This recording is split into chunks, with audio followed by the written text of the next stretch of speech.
લગ્નમાં મને બે પ્રકારના વ્યક્તિઓ જોવા મળે. એક તો ખાવા હેડ આવું છે વગર કંકુતરીએ લગ્નની એડવાન્સ તૈયારી કરીને શાંતિથી બેઠા બેઠા લગ્નની મોજ માણે એવા.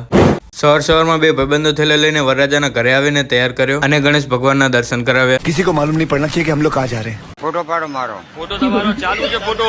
હા. લગ્ન લઈને આવતા જ આપણા ફોલોવર મિત્રો ભેગા થઈ ગયા તો એમને મળીને मेरे को जाना पड़ेगा. ચાય પીજીએ. ખમી હાનમાં હો ગ્રામ ગાંઠિયા ખાઈને હુઈ જાવ, તમારાથી કાંઈ ન થાય. નાસ્તો કરીને લગ્નમાં ક્યાંય આરામ કરવાની જગ્યા નથી મળતી. આ તો અમારા નસીબ. આપણા બીજા ફોલોવરની ઈચ્છા હતી કે વિડીયોમાં આવવાની તો એમને વિડીયોમાં લઈ લીધા. हाय हाय इतना सुकून. એટલું ખવાય એટલું ખાજો, જીવતા હશું તો કાલે જમાય છે યાર. કેટલું ખોય છે શિકાર કેટલું ખોય છે ના ના મારી માની છોકન દહતો મોહનથાળ ખાઈ ગયો ઘણા વર્ષો પછી દાળ ભાત મને ખાવા મળશે.